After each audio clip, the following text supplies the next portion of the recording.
Hello बच्चों, आज हम पढ़ने जा रहे हैं पोयम डस्ट ऑफ स्नो। ठीक है, डस्ट ऑफ स्नो पोयम का नाम क्या है? डस्ट ऑफ स्नो यानी बर्फ की फुहार।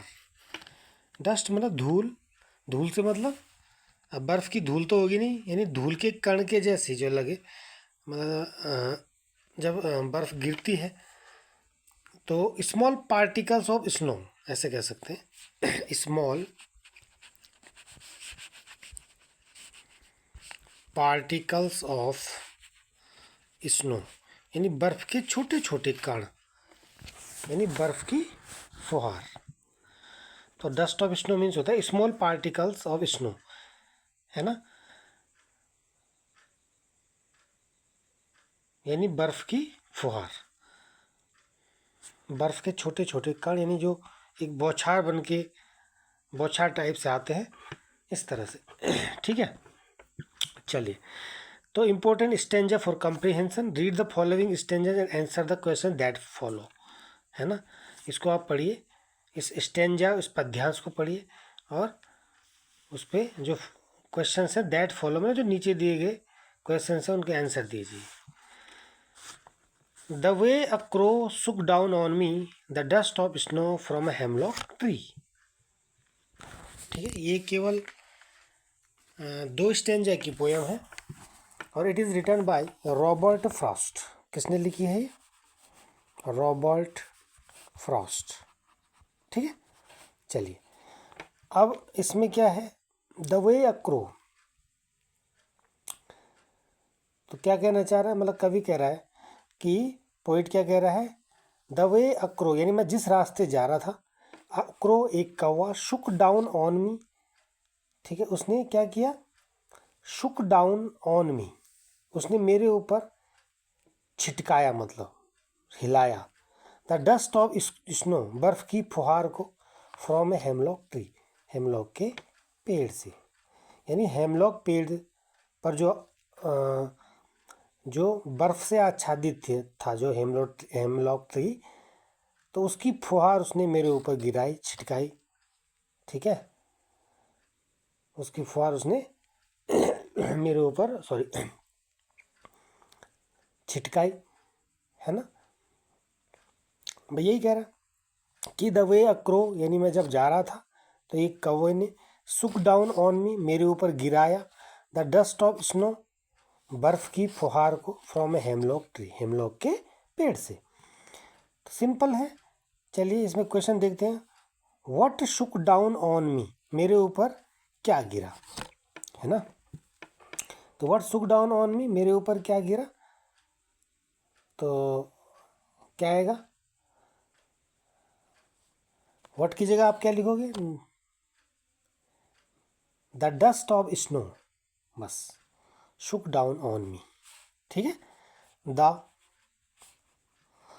डस्ट ऑफ स्नो, ठीक है, बाकी यही लिख देंगे, सुक down on me, question mark हटा के फुल स्टॉप लगा देंगे। राइट, चलिए नेक्स्ट क्वेश्चन है, who was the instrument of this act, इस कार्य को करने वाला इंस्ट्रूमेंट कौन था, मतलब यंत्र कौन था, यंत्र से मतलब कौन, किसने इस कार्य को किया था। तो इंस्ट्रूमेंट तो था नहीं, वो कौन था, एक कौवा था, क्रो था। वो की जगह लिखेंगे आप क्या, अक्रो, अक्रो, फिर आगे लिखेंगे was the instrument of this act, यानी इस कौवे ने, मतलब कौवे ने एक कार्य किया था, क्वेश्चन मार्क हटा के फुल स्टॉप लगा देंगे। ठीक है, चलिए next is what was done by A crow, कौवे द्वारा क्या किया गया, व्हाट वाज डन क्या किया गया, बाय ए क्रो, एक क्रो के द्वारा, है ना। तो क्रो ने क्या किया, तो इसको आप कैसे लिखेंगे, आप पैसे से स्टेंजर से तो कैसे लिख पाओगे, लिख पाओगे, लिख सकते हैं, a crow Shuk down on, Shuk down आप यहाँ से लिख सकते हैं, अ क्रो, ए कैपिटल कर देंगे, a crow Shuk down the dust of snow from a hemlock tree. कैसे लिखेंगे, अ क्रो, ठीक है, ये वाला अ क्रो, ऐसे स्मॉल आ जाएगा यहाँ पे। अब सुक डाउन, सुक डाउन, क्या गिराया उसने, the dust of snow, the dust of snow, ठीक है, from a hemlock tree, from a hemlock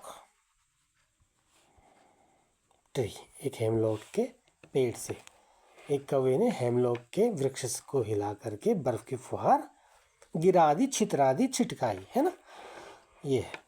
चलिए नेक्स्ट क्या होगा, व्हाट वाज द इफेक्ट, तो उसका क्या प्रभाव पड़ा, है ना, तो उस मतलब जब उसने गिराया तो उसका क्या इफेक्ट हुआ था, तो the dust of snow fell on the poet, वो बोल रहा है ना, शुक डाउन ऑन मी, जब मेरे ऊपर छितराई, है ना, तो हम लिखेंगे क्या, the dust of snow fell on the poet, सीधे सीधे, है ना, द डस्ट ऑफ स्नो, ठीक है, फेल ऑन द पोइट,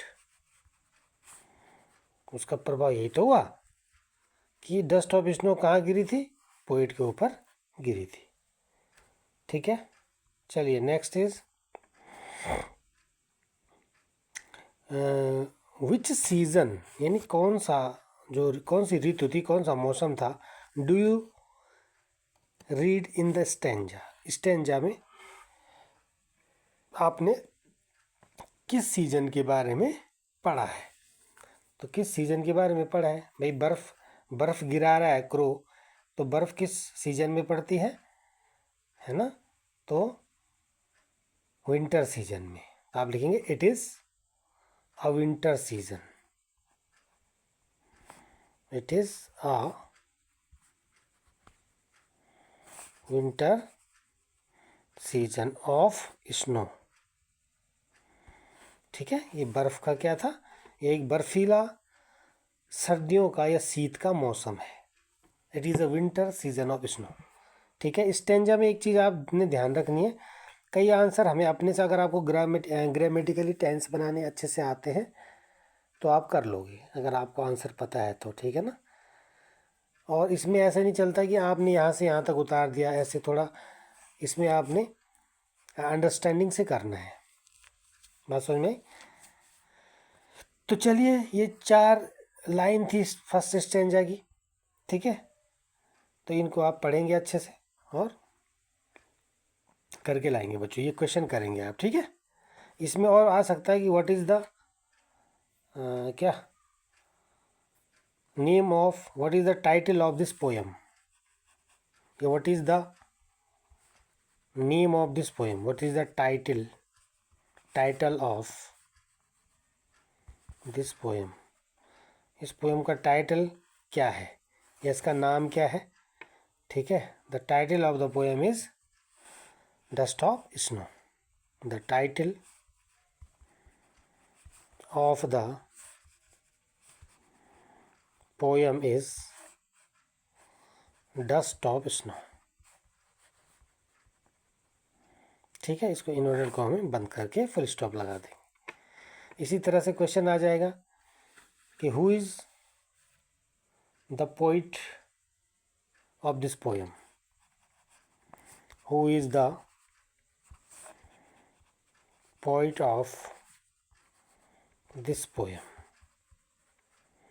ये ऐसे आ जाएगा, write the name of the poem and the poet, है ना, सीधे एक ही क्वेश्चन पूछ लेगा, who is the poet of this poem, इस पोएम का पोइट कौन है, तो क्या आएगा, है ना, this poem is written by Robert Frost, this poem is written by Robert Frost, है ना, या Robert Frost is the name of the poet of this poem, ठीक है, इस तरह से इसको करेंगे बच्चों, ठीक है।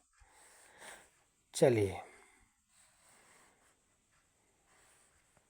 Bye bye, thank you so much.